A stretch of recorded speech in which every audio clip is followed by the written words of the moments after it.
Hello students, welcome to our new lecture based on the topic the nuclear chemistry, जिसे हम radio activity भी कहते हैं। तो इस चैप्टर में कुछ कॉन्सेप्ट्स हैं और कुछ थ्योरी हैं।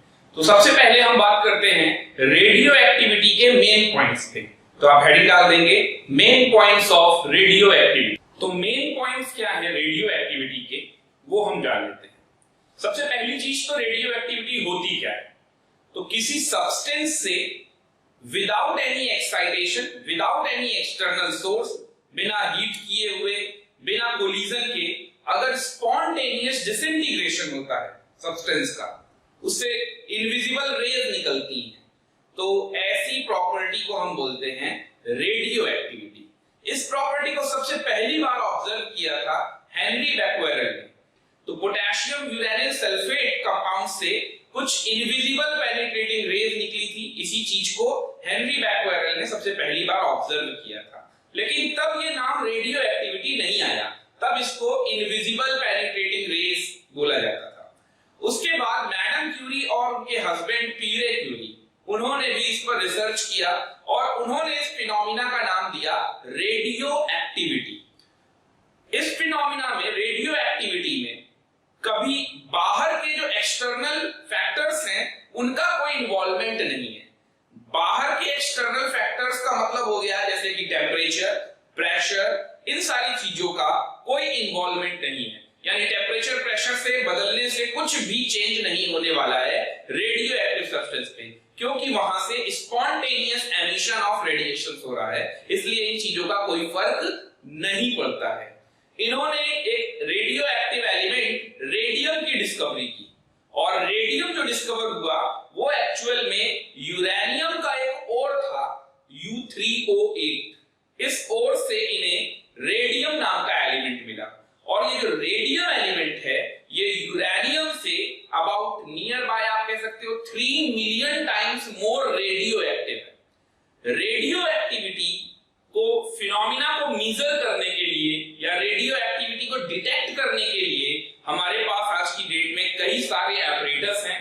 वो एपरेटस जैसे एंड विंडो काउंटर है, सिंटिलेशन काउंटर है, विल्सन क्लाउड चैम्बर है, गीजर मुलर काउंटर है। इस तरीके के बहुत सारे एपरेटस हैं जिनसे हम रेडियो एक्टिविटी को डिटेक्ट या मेजर कर सकते हैं। इन्हीं सारे पॉइंट्स को मैंने मेंशन कर दिया है। आप एक एक करके मैं डिक्टेट करता जा रहा हूं, आप नोट करते जाइएगा।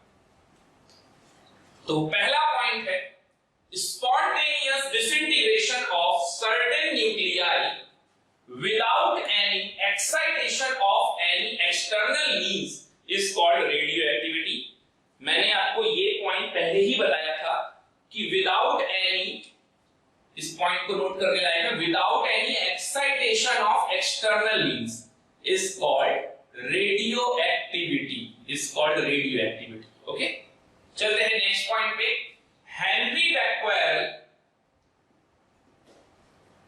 observed the spontaneous emission of invisible penetrating rays। देखिए, invisible penetrating rays, उस टाइम पर कोई रेडियो एक्टिविटी का नाम तक नहीं था। ओके, ये बाद में आया है, मैडम क्यूरी और पीरे क्यूरी ने बताया इस फिनोमिना को रेडियो एक्टिविटी। ये टाइम था 1891, और इन्होंने ये जो स्पॉन्टेनियस इनविजिबल पेनिट्रेशन रेस जो ऑब्जर्व किया from potassium uranyl sulphate, formula होता है K2UO2SO4 का whole twice, potassium uranyl sulphate, which is influenced photographic plate in the dark and able to produce luminosity यानी शाइन लाना in a substance like ZnS। okay, later on, third point पे आते हैं। later on madam Curie and her husband Pierre Curie named this phenomena of spontaneous emission of penetrating rays is called radioactivity। okay, next आते हैं fourth point पे। they also pointed that radioactivity is a characteristic property of unstable or excited nucleus, of unstable nucleus or excited nucleus।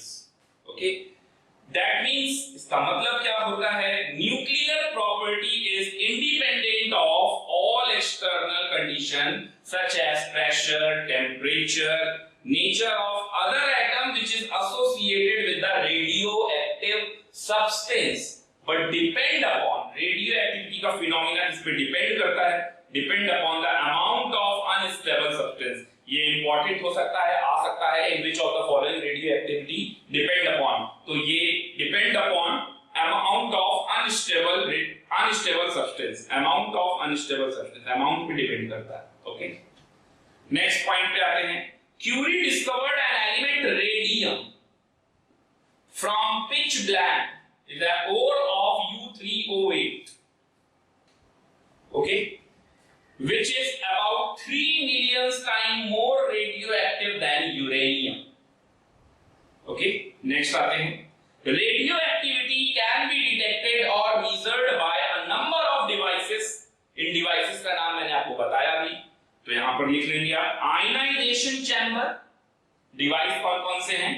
Ionization chamber, Geiger Muller counter, Geiger Muller counter, proportional counter, flow counter, end window counter, scintillation counter, Wilson cloud chamber, etcetera. वैसे ही बहुत सारे नाम हो गए, अब आपको etcetera लगाने की कोई खास जरूरत नहीं है। ओके, एक पॉइंट आप और मेंशन कर लेंगे, सबसे लाइटेस्ट रेडियो एक्टिव सब्सटेंस कौन सा है? तो लाइटेस्ट रेडियो एक्टिव सब्सटेंस कौन सा है?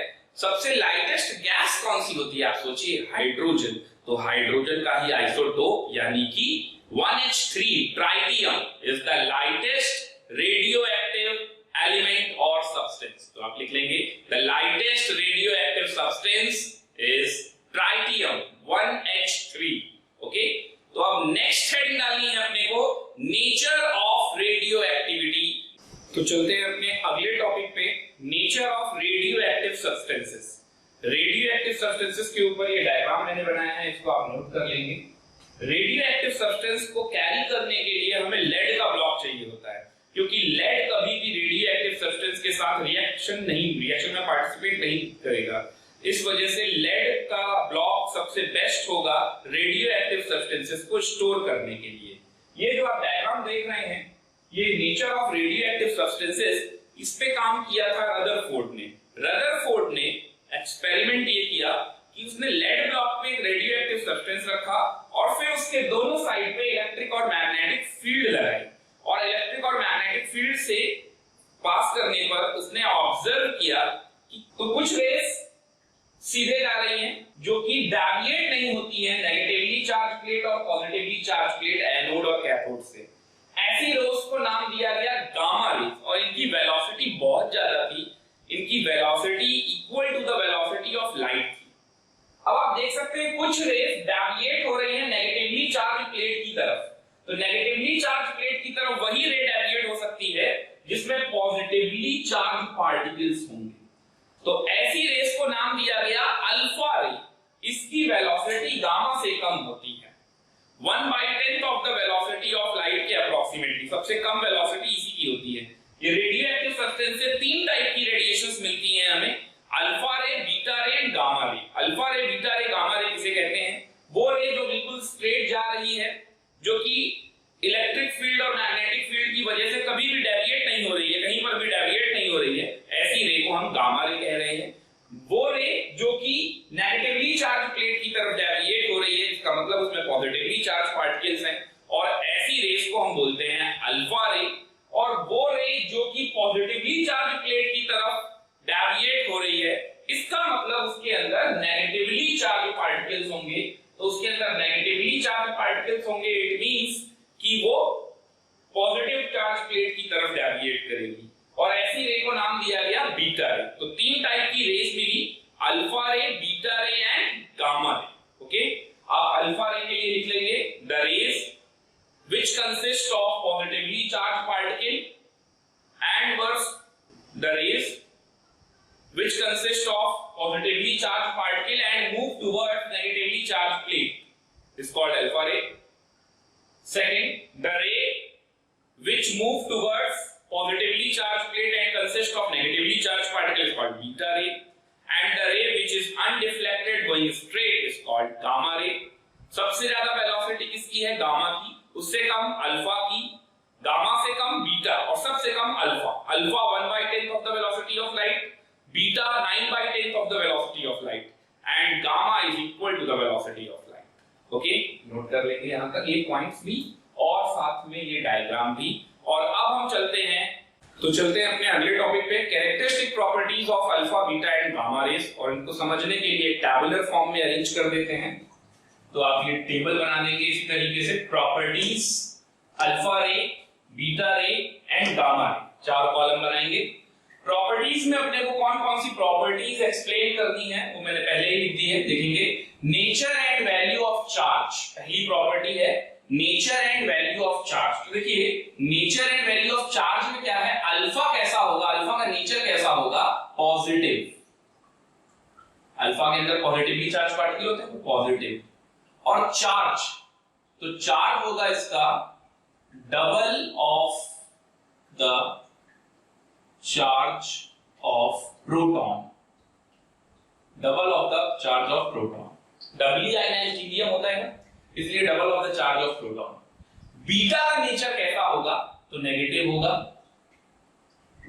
और इसका charge, value of charge is equal to, value of charge is equal to the charge of electron, यानी कि 1.6 into 10 to the power minus 19 coulomb, जिसको आप एक फंडामेंटल चार्ज के बराबर बोलते हो E, और यहां पर आप बोल सकते हो 2E, यानी कि 2E की वैल्यू हो गई 3.2 into 10 to the power minus 19 coulomb. Okay, next आते हैं गामा। तो गामा का नेचर कैसा होता है, न्यूट्रल।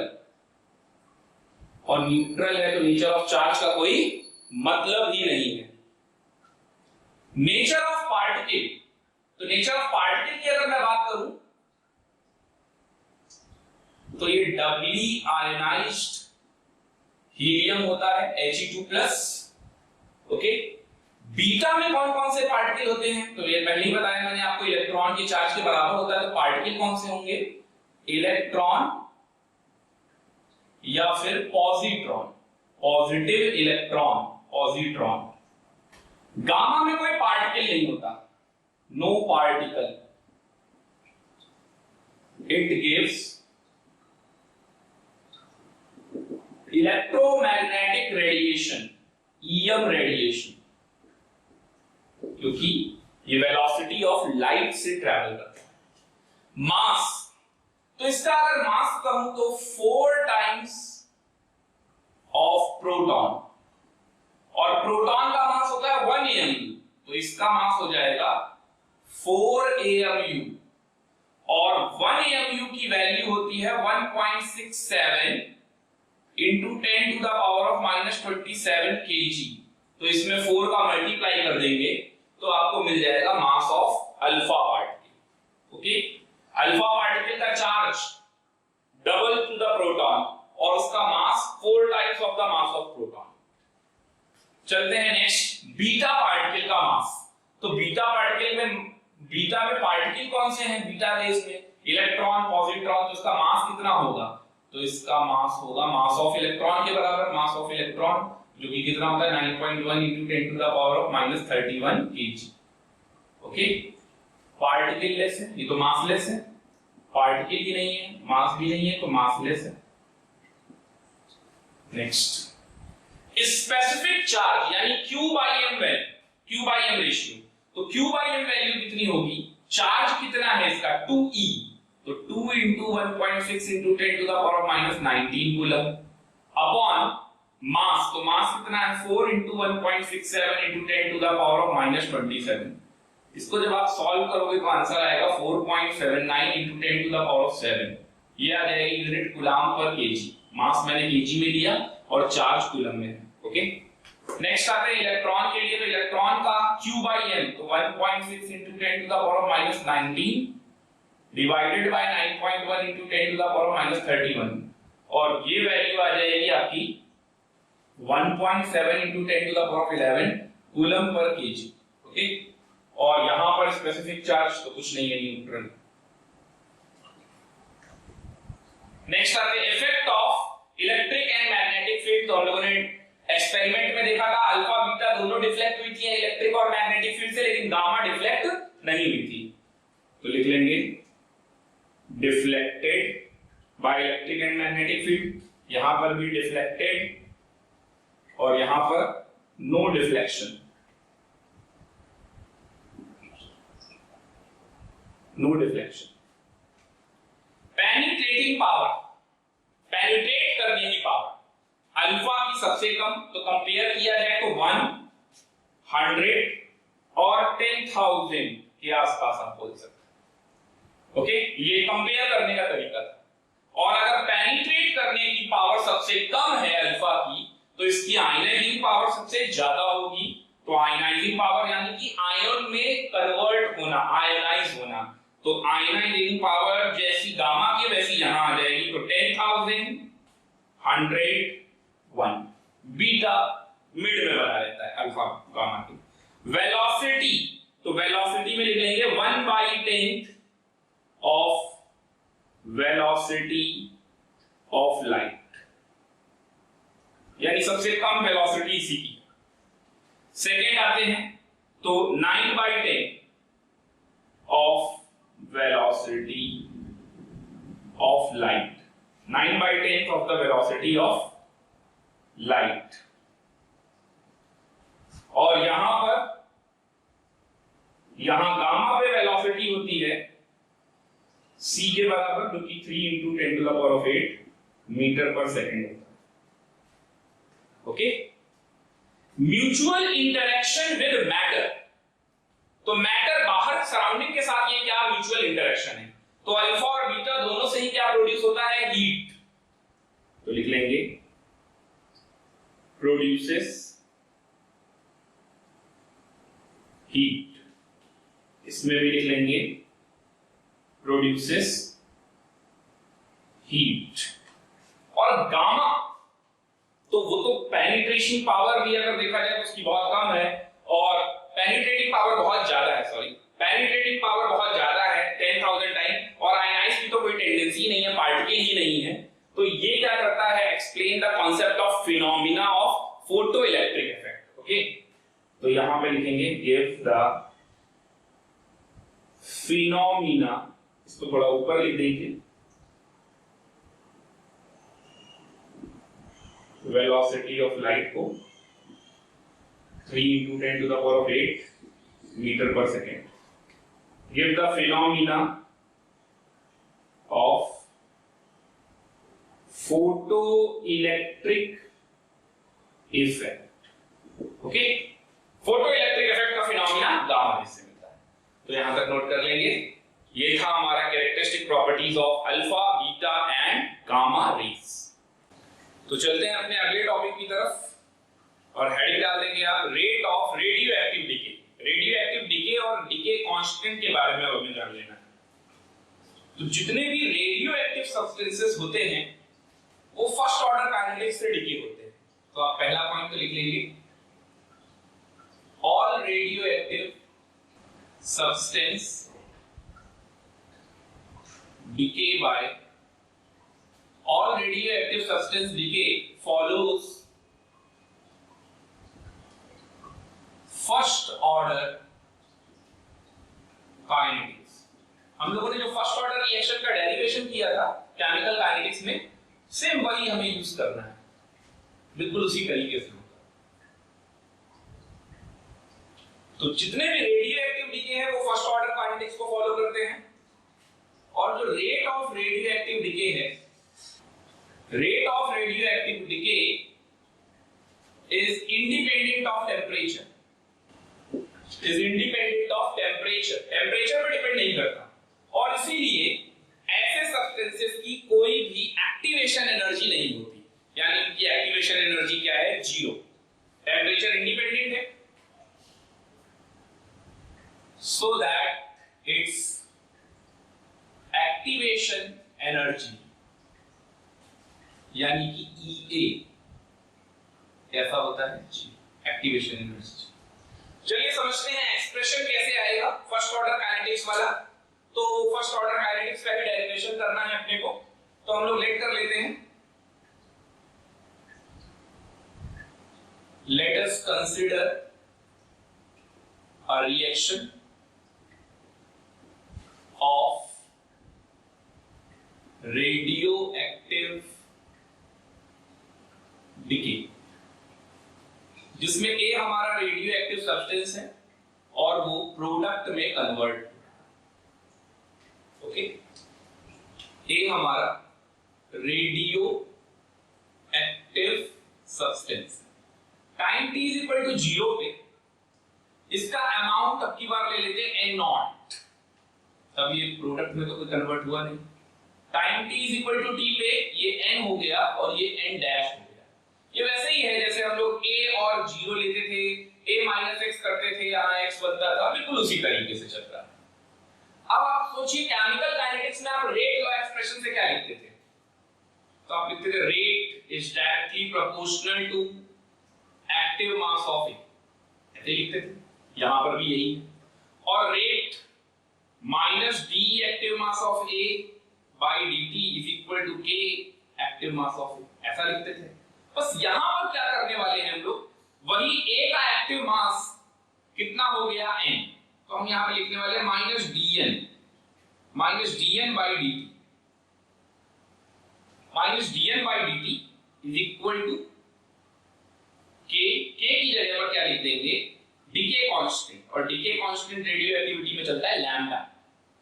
ओके, और a, तो a का अमाउंट टाइम t बराबर t पे कितना है n, तो ये n हो गया। a भी बोल सकते हैं, at भी बोल सकते हैं। ओके, तो लैम्डा n।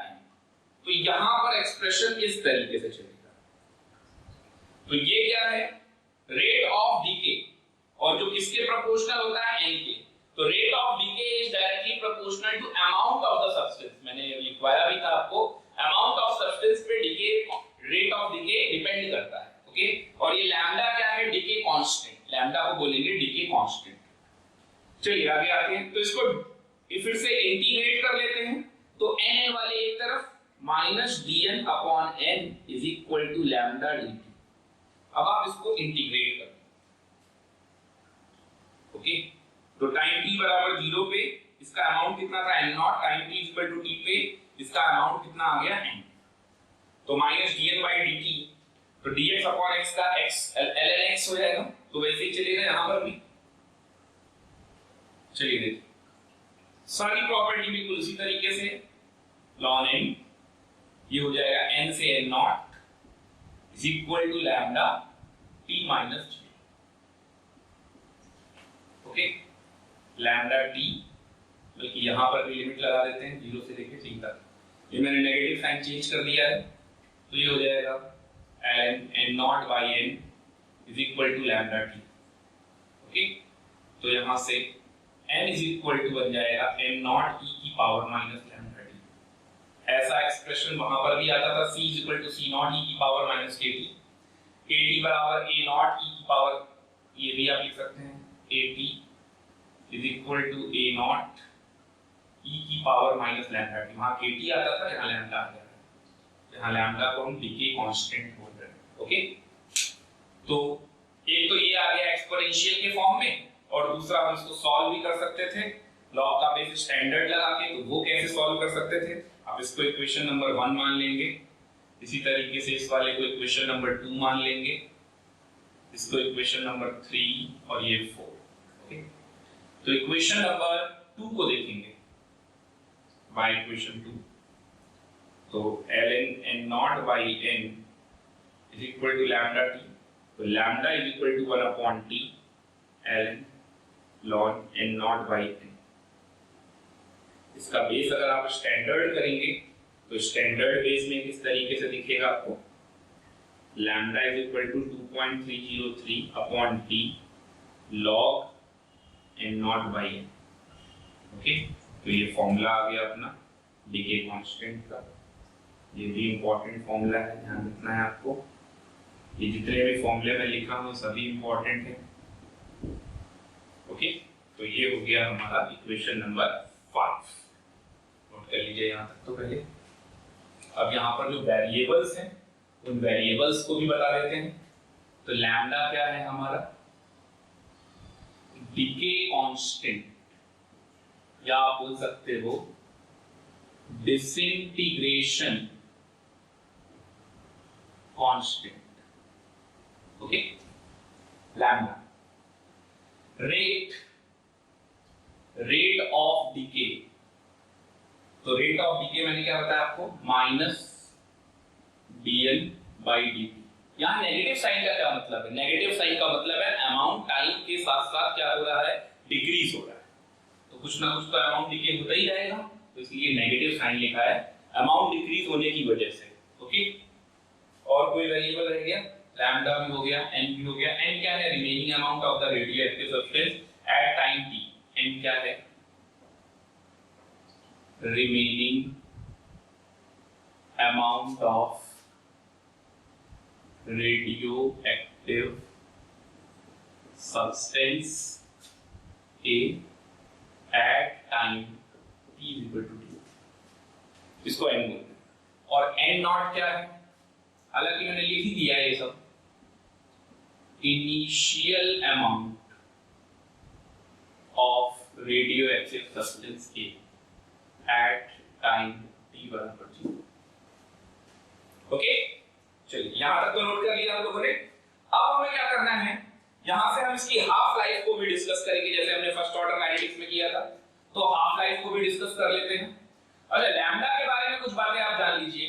तो लैम्डा के बारे में कुछ इंपॉर्टेंट पॉइंट्स क्या हैं, लैम्डा भी हमारा टेम्परेचर इंडिपेंडेंट है, तो ये भी लिख लेंगे, लैम्डा इज टेम्परेचर इंडिपेंडेंट।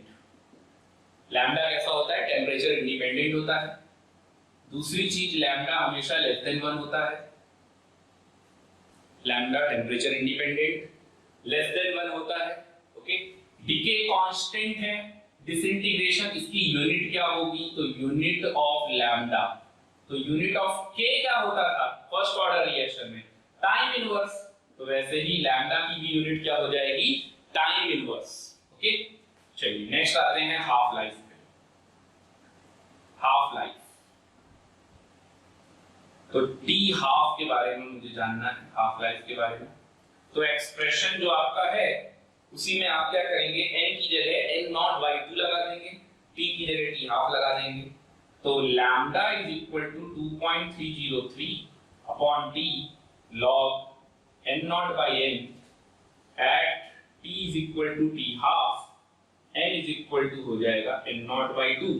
तो lambda is equal to 2.303 t half log n naught upon n naught by 2, तो ये वही आ जाएगा 0.693 upon t half is equal to lambda।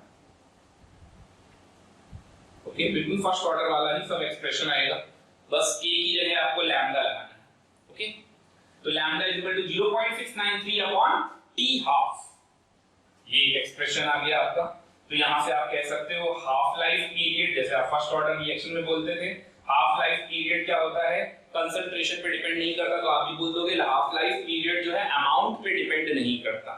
Okay, initial amount पे डिपेंड नहीं करता। तो आप ये स्टेटमेंट लिख लेंगे, half life period of radio active substance, radio active substance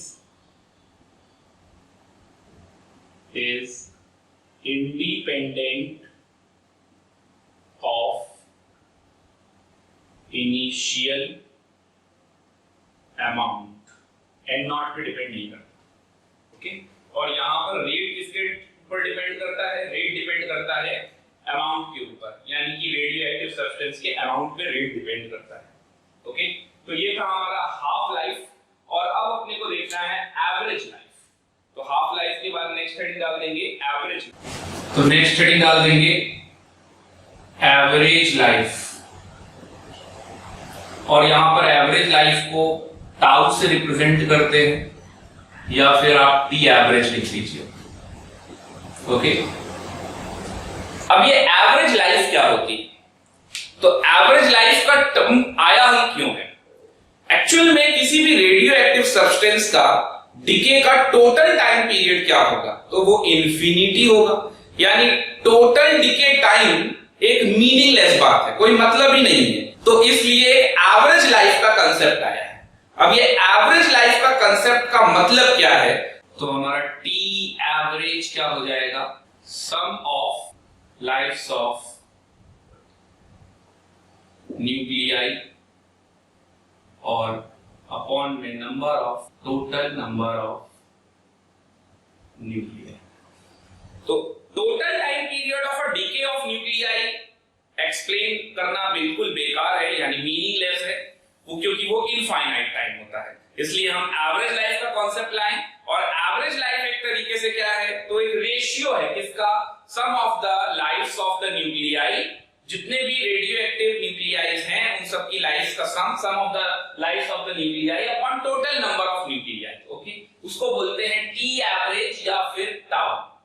तो इसको आप देख सकते हैं जैसे n1 t1, n2 t2, n3 t3 and so on, है ना, अपॉन में n1 plus n2 plus n3 and so on. ये हो गए नंबर ऑफ न्यूक्लियाइज, तो total number of nucleis n1 n2 n3, और sum of the lives of nucleis n1 t1 n2 t2 इस तरीके से। ओके, तो ये हो गया हमारा टाउ या फिर T average.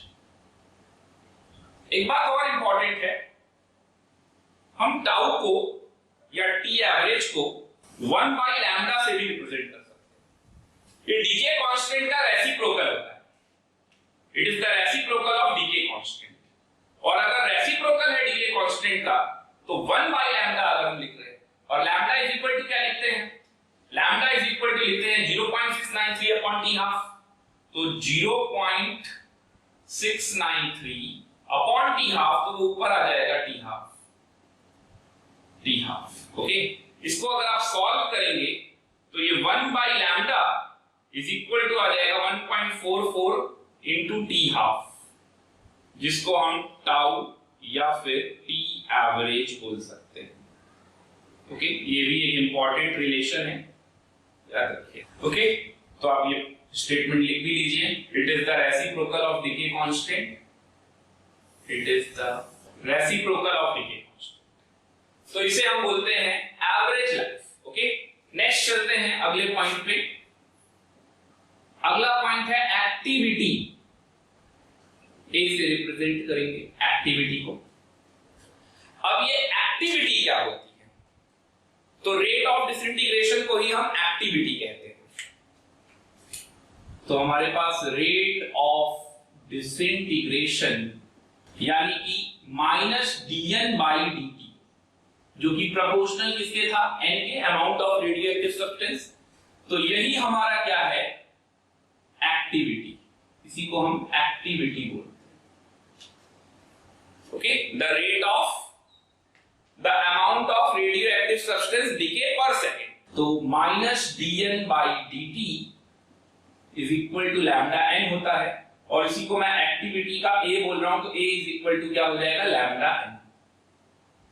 a is equal to lambda n। Okay, यहां पर हम लोगों ने फर्स्ट ऑर्डर काइनेटिक्स में सॉल्व भी किया था इसी तरीके का expression, at is equal to a naught e की पावर माइनस लैम्डा टी, जिसे हम लोग n के टर्म्स में बोलते थे at। a का अमाउंट एट टाइम t कितना था, n, और टाइम t बराबर 0 पे कितना था, n नॉट e की पावर माइनस लैम्डा टी, जहां पर लैम्डा क्या है, डीके कांस्टेंट, लैम्डा को बोलेंगे डीके कांस्टेंट। तो ये नोट कर लेंगे, ये हो गया एक्टिविटी। और अब बात करते हैं स्पेसिफिक एक्टिविटी। इसी में एक टर्म है स्पेसिफिक एक्टिविटी। ओके, तो अब ये स्पेसिफिक एक्टिविटी क्या होता है, ये जो आप ऊपर एक्टिविटी देख रहे हैं, इसको पर यूनिट मास अगर आप डिफाइन करेंगे तो ये कहलाएगा स्पेसिफिक एक्टिविटी। तो स्पेसिफिक एक्टिविटी क्या हो जाएगा, rate of disintegration, rate of disintegration per unit mass, तो इसको स्पेसिफिक एक्टिविटी बोलते हैं। यानी कि हमने जो dn बाई dt लिख रखा है, -dn बाई dt, ये एक्टिविटी हो गया, और 1/m मास से और डिवाइड कर देंगे तो ये आ जाएगा हमारा स्पेसिफिक एक्टिविटी, यानी कि A बाई M को हम बोलेंगे स्पेसिफिक एक्टिविटी।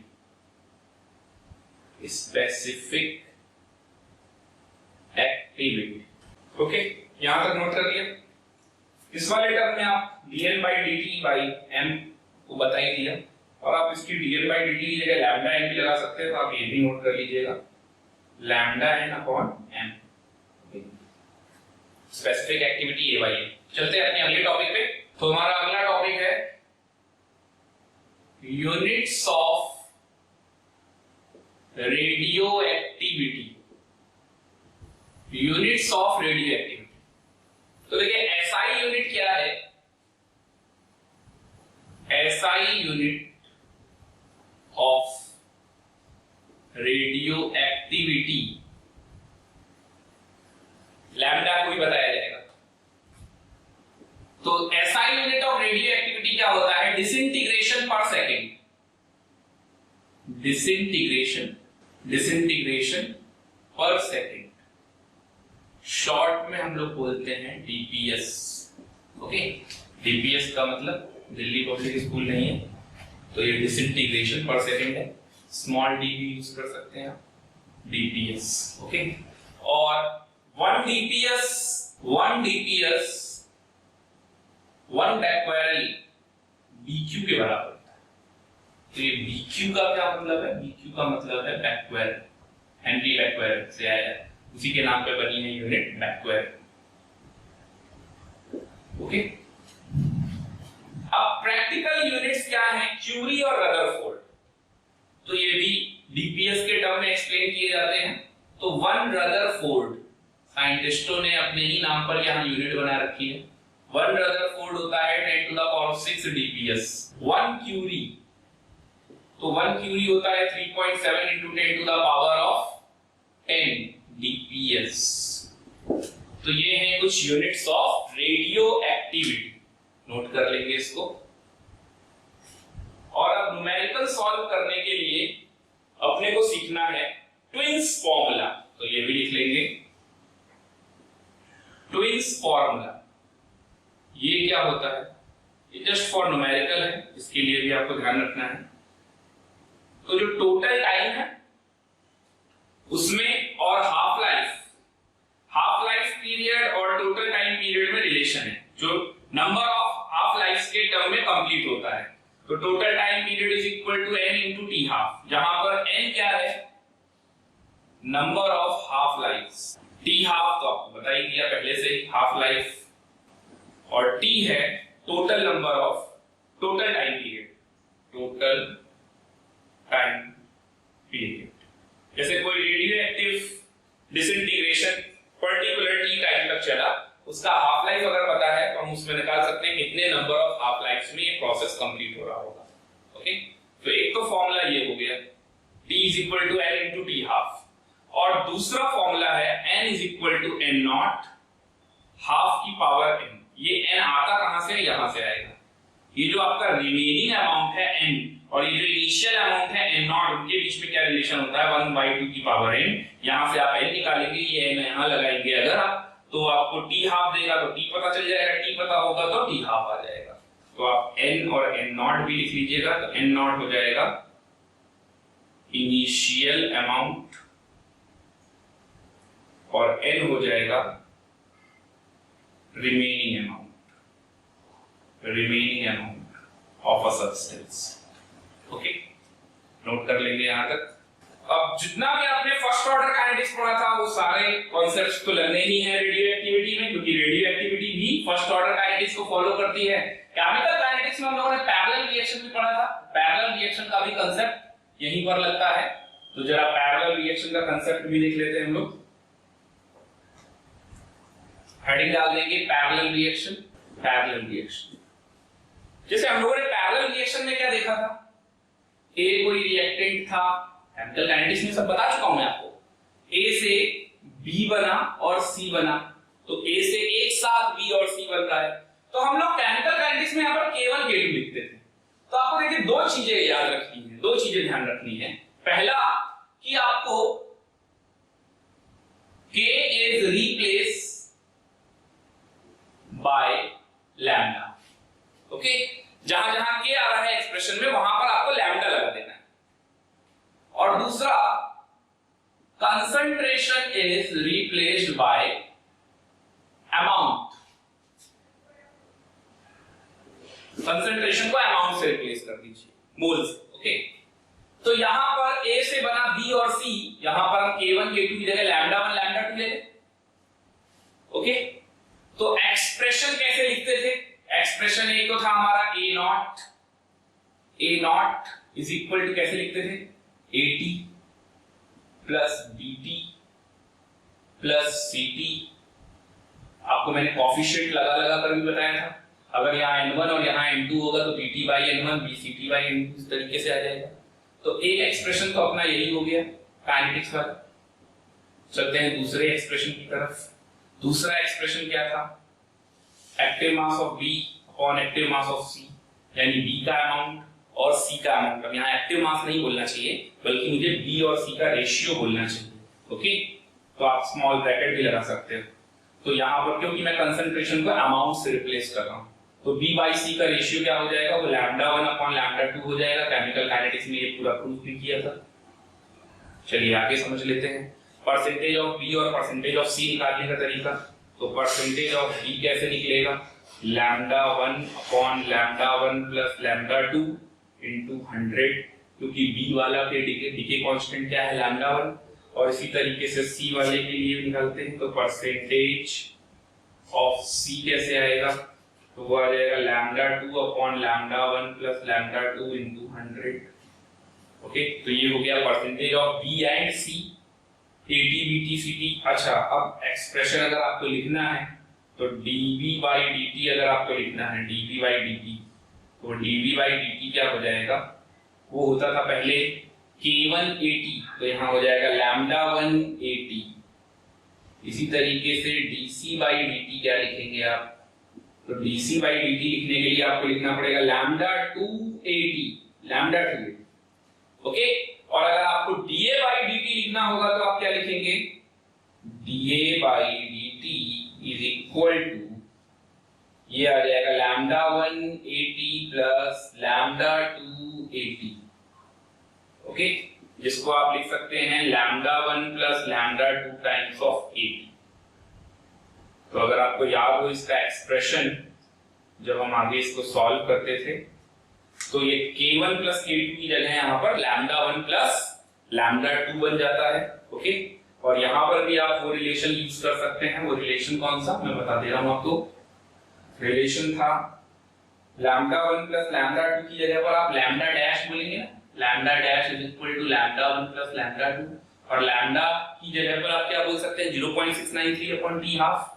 तो 1 अपॉन T हाफ, कौन सा? Net, is equal to 1 upon T half 1 plus 1 upon T half of 2। ये रिलेशन भी आप ध्यान रखिएगा। ओके, एक रिलेशन और था, AT is equal to A naught e की पावर माइनस KT आता था फर्स्ट ऑर्डर में। फिर जब यहाँ पर पैरेलल रिएक्शन करने लगे तो K1 प्लस K2, तो यहाँ lambda 1 plus lambda 2। AT is equal to A naught e की पावर माइनस में lambda 1 plus lambda 2 times of T। ये रिलेशन, तो ये सब पैरेलल वाले वही सारे रिलेशन यूज करेंगे। आपको सिर्फ K की जगह लैम्डा यूज करना है, कंसंट्रेशन की जगह अमाउंट यूज करना है। तो ये पैरेलल रिएक्शन की एक्सप्रेशन है। मेरी पॉसिबल कि रेडियो एक्टिव सब्सटेंस को फर्स्ट ऑर्डर काइनेटिक्स बता दिया जाए और आपको उसी से क्वेश्चन रिलेटेड दे दिया जाए, तो काइनेटिक्स में ना आकर रेडियो एक्टिविटी में क्वेश्चन आ जाए बिल्कुल उसी तरीके से, तो आपको फॉर्मूले बिल्कुल वही यूज कर रहे हैं। ओके, नोट कर लेंगे यहाँ तक। तो ट्विंस फॉर्मूला पर बेस्ड कुछ क्वेश्चंस भी कर लेते हैं हम लोग, जो अभी हम लोगों ने फॉर्मूले सीखे। चलिए नेक्स्ट है क्वेश्चन नंबर 1 नोट करेंगे आप सबसे पहले। क्वेश्चन है the half life period of 15I125 is 60 days। कोई आयोडीन का सैंपल है, 53 एटॉमिक नंबर, 125 मास नंबर दिया हुआ है, is 60 days half life period। What percentage of radioactivity would be present after 180 days? तो आप देख सकते हैं 60 days और 180 days टोटल टाइम पे आपको बता रहा है। ये टाइम कंप्लीशन नहीं हुआ, इसने बोला है 180 days में 1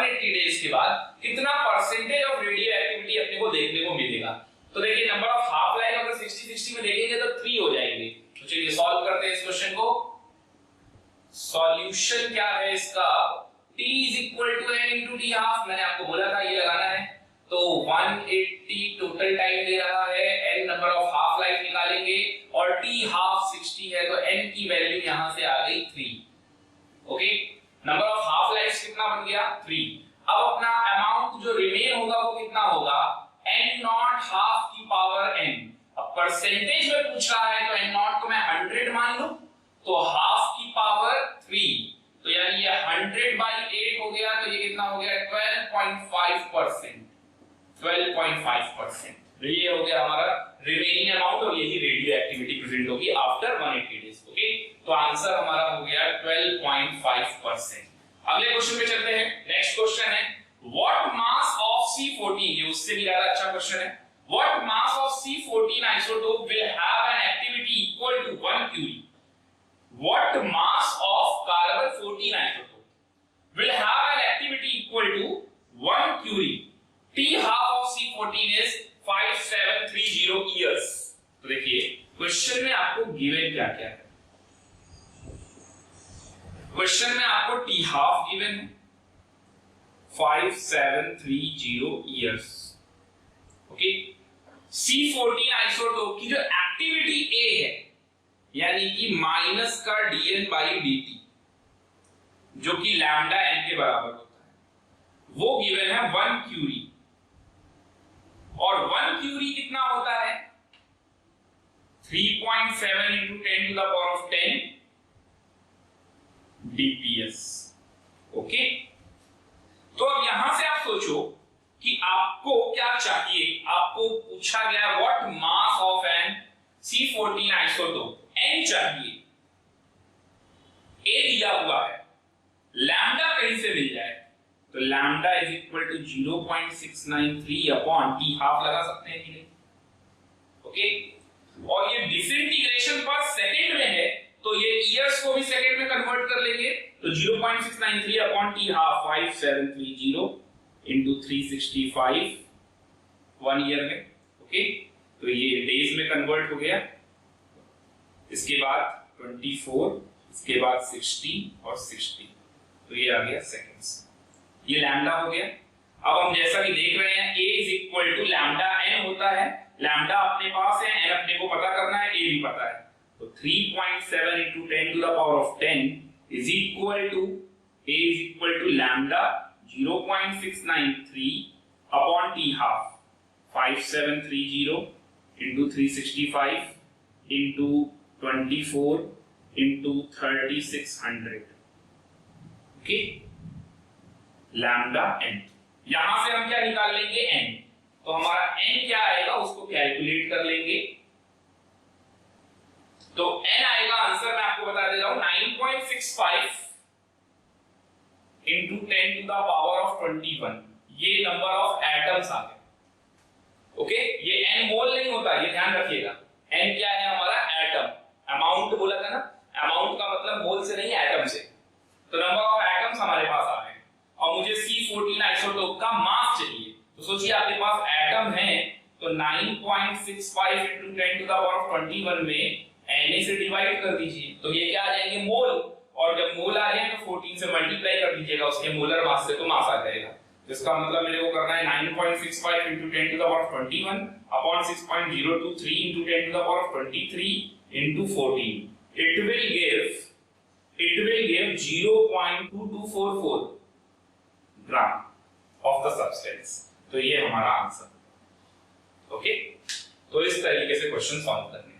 नेक्स्ट आते हैं, अपने को रेडियो एक्टिव डिसइंटीग्रेशन में कैसे कैलकुलेट करेंगे कि नंबर ऑफ अल्फा डीके कितने हुए, बीटा डीके कितने हुए।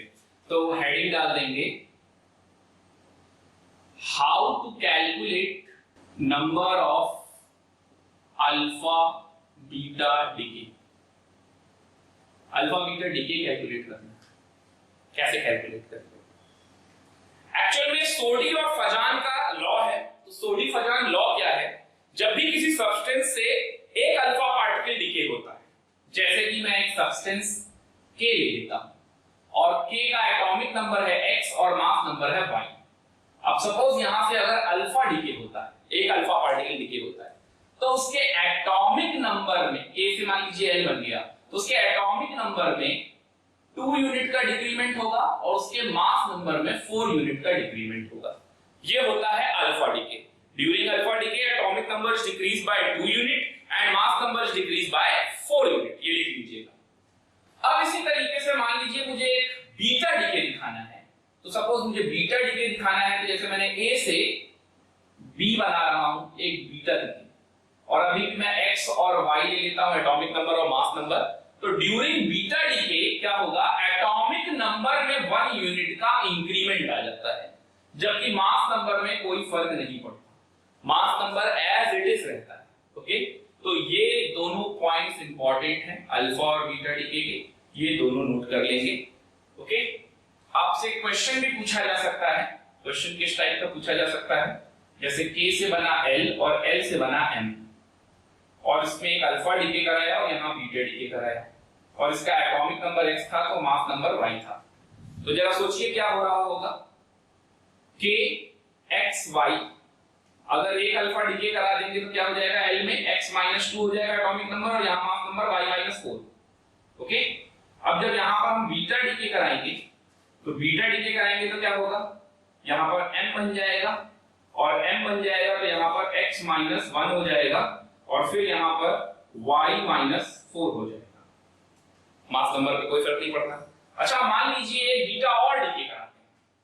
ओके, एक बीटा उसी के बाद एक और डीके कराते हैं, तो जिससे N बन जाता है। तो जरा सोचिए अगर यहाँ पर एक बीटा और डीके करा दिया जाए जिससे N बन जाएगा, तो इसका एटॉमिक नंबर क्या हो जाएगा, X, और ये क्या हो जाएगा, Y-4। अब आपसे देखिए K और N में रिलेशन पूछा जा सकता है, तो K और N के बीच में क्या रिलेशन, K और N का एटॉमिक नंबर सेम है, मास नंबर डिफरेंट है, दे आर आइसोटोप्स, वही सब लग जाएगा, आइसोटोप, आइसोबार।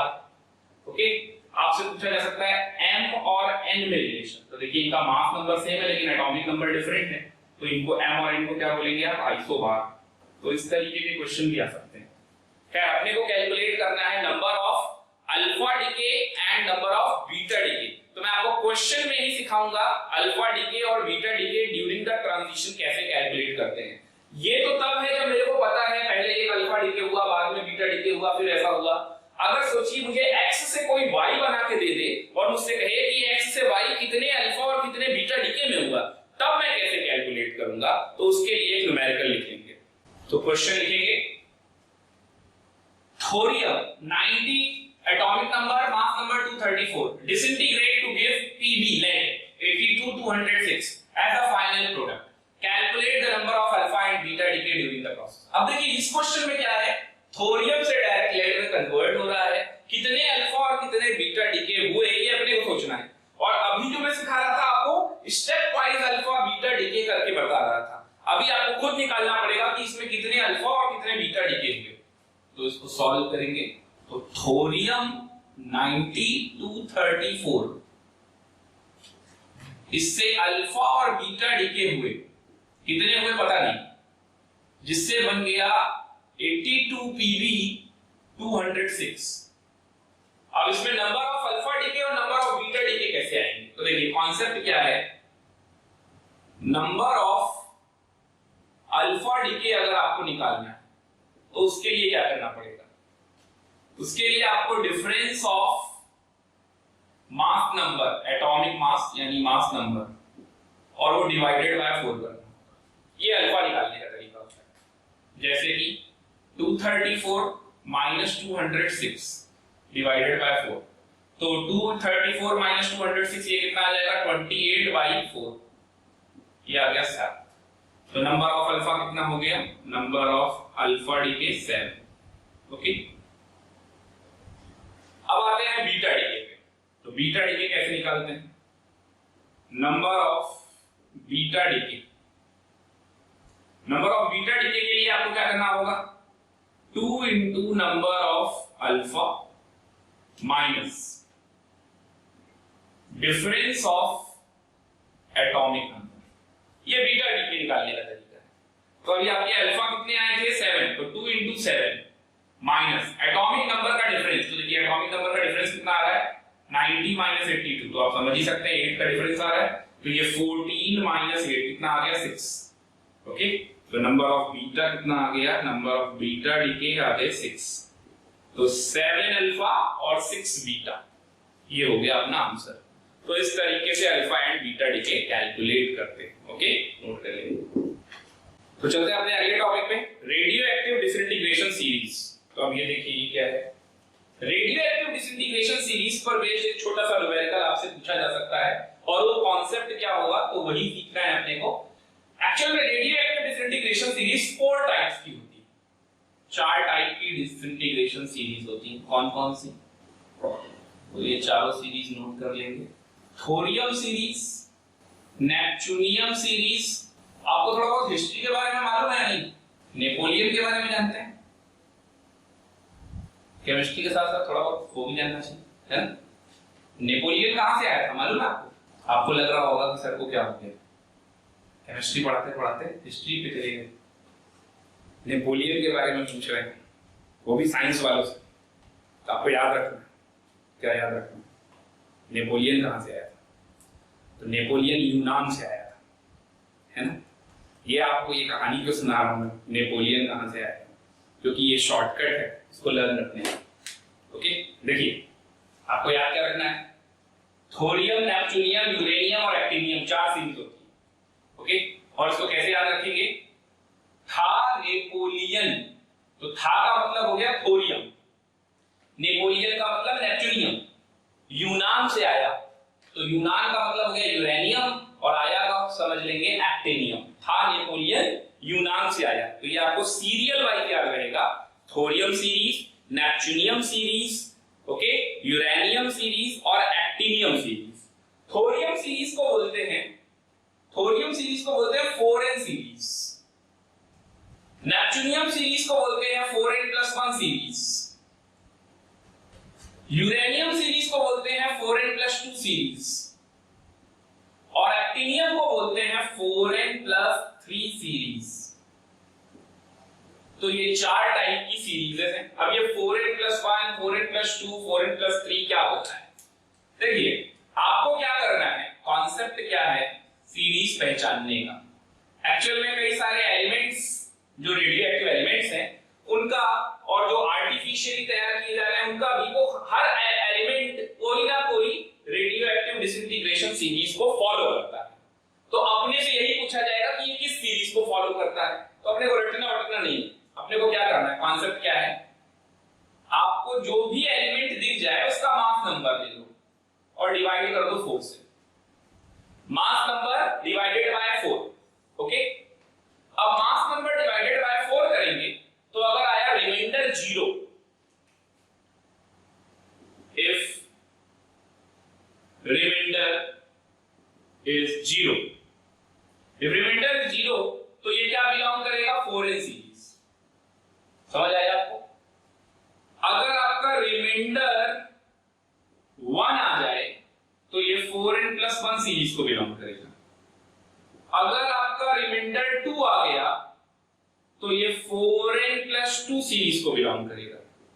अगर आपका रिमाइंडर 3 आ गया तो ये 4n+3 सीरीज को बिलोंग करेगा। ओके, तो 4n+3 सीरीज, तो 4n सीरीज क्या हो गई, थोरियम सीरीज। 4n+1 का मतलब नेपच्यूनियम, यूरेनियम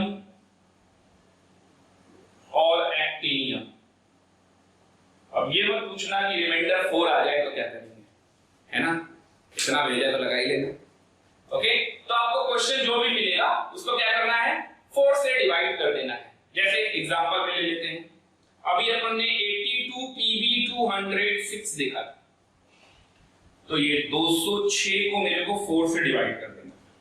ओके, तो अगर इसको मैं 4 से डिवाइड करूंगा तो ये क्या बन जाएगा, आप देख सकते हैं 4 5 जा 20 और 4 5 जा 20 और 4 1 जा 4, तो रिमाइंडर कितना आ जाएगा 2, रिमाइंडर कितना आ जाएगा 2, तो ये आ जाएगा 4n+2 सीरीज, 4n+2 सीरीज को बिलोंग करना। ओके, 260 था ना, अगर 282 Pb 208 होता तो 208 डिवाइडेड बाय 4, अब तो पूरा पूरा कट रहा है, तब ये 4n सीरीज को बिलोंग करेगा। देख लेना उस क्वेश्चन में 206 है या 208 है, जो भी होगा आपको इसी तरीके से सॉल्व करना है।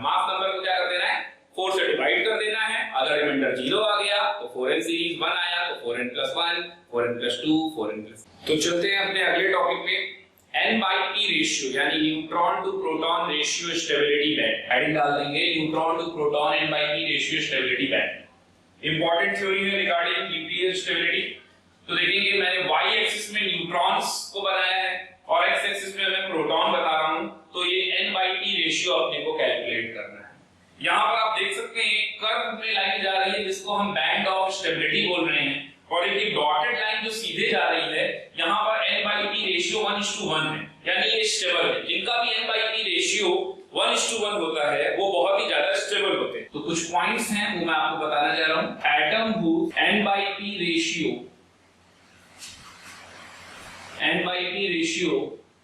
1:1 are more stable, बल्कि आप कहोगे मोस्ट स्टेबल। ये कैसे होंगे मोस्ट स्टेबल? ओके, अगर मैं एटॉमिक नंबर की बात करूं तो बिलो 20 एटॉमिक नंबर तक एलिमेंट्स का N/P रेशियो 1:1 होता है, एक्सेप्ट हाइड्रोजन एंड अर्गन। तो ये सेकंड पॉइंट लिख लेंगे, except hydrogen and argon atomic number up to 20, atomic number up to 20 hydrogen और अर्गन को छोड़कर N/P ratio is 1:1। N/P ratio is 1:1। अगर किसी एटम का N/P रेशियो 1.52 से ज्यादा हो जाए तो इसका मतलब वो unstable nuclei. If N/P ratio greater than 1.52 it means unstable nucleus. Unstable nucleus तो वो हाईएस्ट एटॉमिक नंबर जहां तक एटम स्टेबल है तो वो है बिस्मथ, जिसका N/P रेशियो 1.52 एग्जैक्टली ही होता है। The highest stable atomic number 83, और वो होता है 83 Bi बिस्मथ का। 83 Bi बिस्मथ होता है। इट्स N/P रेशियो इज 1.52, और इसके ऊपर वाले जितने भी होंगे वो सब लेस स्टेबल होंगे, अनस्टेबल होंगे। ओके, तो उनमें क्या होंगे? डीके होंगे। डीके किस लिए होंगे?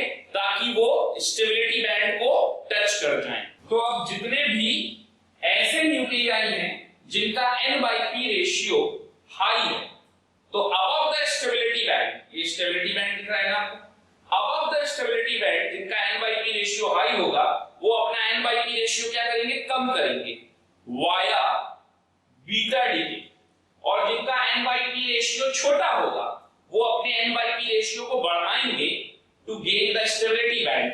और वो कैसे हो सकता है? वो पॉजिट्रॉन डीके से हो सकता है, के कैप्चर से हो सकता है, इन सारी चीजों से होगा। ओके, तो हम बात कर लेते हैं अबव द स्टेबिलिटी बैंड। तो अबव द स्टेबिलिटी बैंड क्या होता है? अबव द स्टेबिलिटी बैंड में N/P रेशियो हाई होता है। N/P रेशियो हाई होता है। तो N/P रेशियो अगर हाई है तो वो अपने N/P रेशियो को क्या करेगा? डिक्रीज, ताकि वो स्टेबिलिटी बैंड की तरफ आ सके। तो ऐसा कब पॉसिबल है?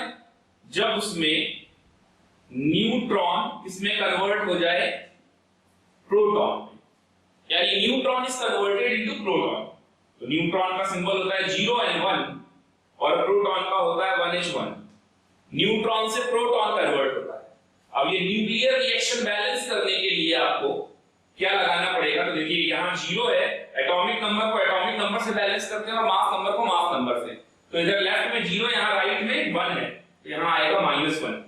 यहां पर 1 है और यहां ऑलरेडी 1 है, तो यहां आ गया 0। इसीलिए बीटा डीके का -1 बीटा 0 इस तरीके का सिंबल होता है।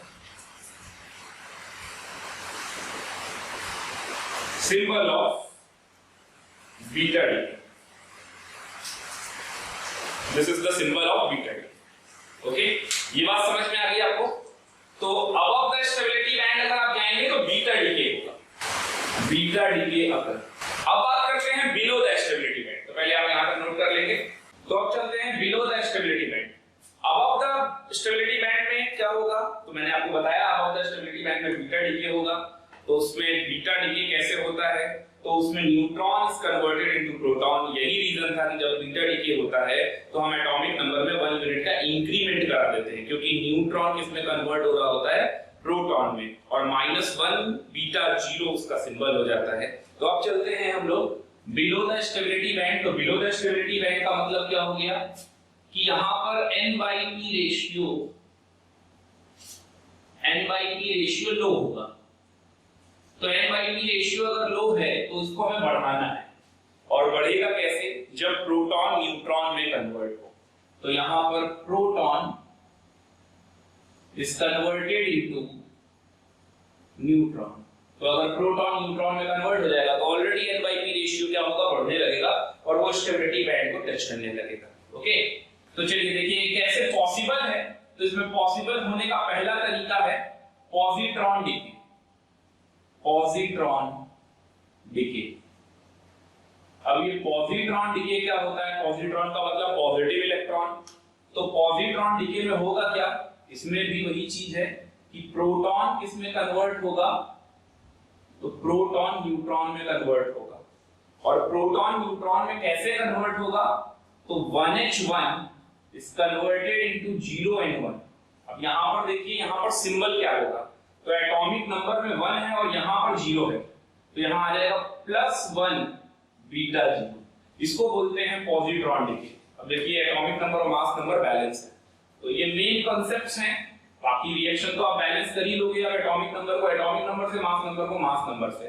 तो ये होता है पॉजिट्रॉन डीके, जिसमें प्रोटॉन कन्वर्ट होगा किसमें, proton is converted into neutron, और यहां पर सिंबल आ जाएगा +1।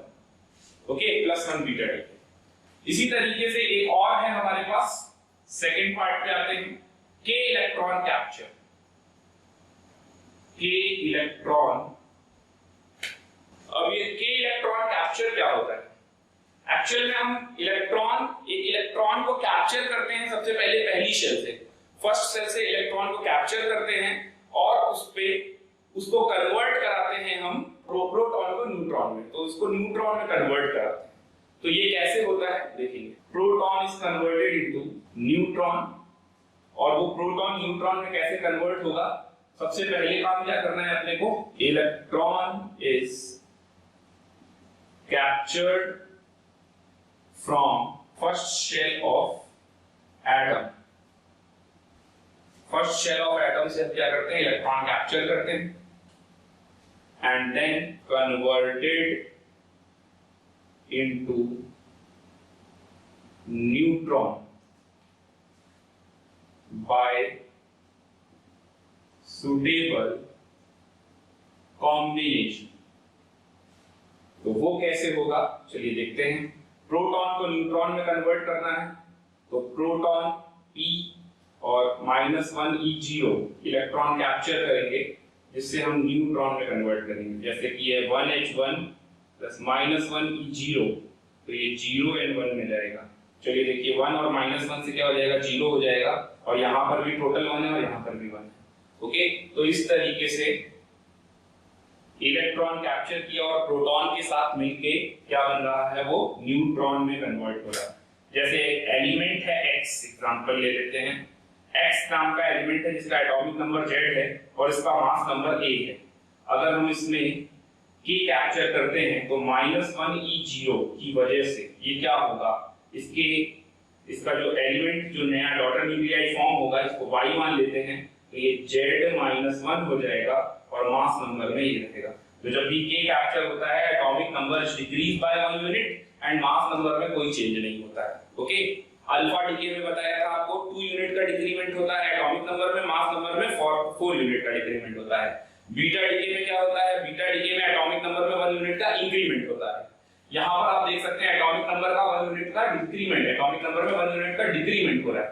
जैसे यहां पर भी अगर हम ऐसा ही एग्जांपल ले लें तो XZA और इसको कन्वर्ट करना है, तो अगर इससे हम पॉजिट्रॉन डीके करेंगे +1 बीटा डीके, अगर ऐसा करते हैं बीटा डीके तो क्या होने वाला है? तो देखिए यहाँ पर Y नाम का डॉटर न्यूक्लियाई बन जाएगा और प्रोटॉन अगर न्यूट्रॉन में कन्वर्ट हो चुका है, प्रोटॉन इसका न्यूट्रॉन में कन्वर्ट हो चुका है, तो यहाँ पर Z-1 आने वाला है और यहाँ पर मास नंबर में क्या फर्क पड़ेगा? तो मास नंबर में कोई फर्क नहीं पड़ेगा, वो A ही रहेगा और साथ में इसको बैलेंस अगर आपको करना है तो +1 बीटा डीओ, अगर आप ऐसा करते हैं तो देखेंगे यहाँ Z और यहाँ पर A ही आ रहा है, तो यहाँ पर +1 बीटा डीओ आ रहा है पॉजिट्रॉन डीके और यहाँ K कैप्चर कर रहे हैं, इसलिए ये अलग है। बाकी मैकेनिज्म दोनों का वही है, proton is converted into neutron. Okay, note कर लेंगे दोनों ही। तो नेक्स्ट टॉपिक पे आते हैं, गामा डीके। अब देखिए गामा डीके क्या होता है। गामा डीके में एटॉमिक नंबर और मास नंबर में कोई डिफरेंस नहीं होता, ये सब लोग जानते हैं, बट ऐसा क्यों होता है कि आखिर एटॉमिक नंबर में भी चेंज नहीं हुआ, मास नंबर में भी चेंज नहीं हुआ, तो फिर गामा डीके के नाम पे हुआ क्या? एक्चुअल में क्वेश्चन तो ये बनता है।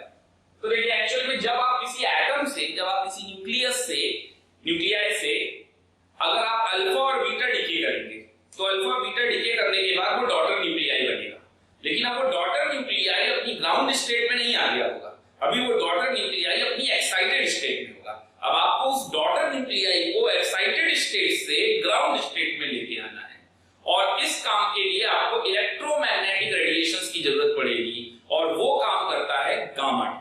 तो बिल्कुल बेसिक सा कंसेप्ट है, जैसे आप एक एग्जांपल के थ्रू इस बात को समझ सकते हैं। एग्जांपल क्या है? 27CO60, सपोज इसमें मैंने बीटा डीके किया, अगर इसमें मैं बीटा डीके कर दूंगा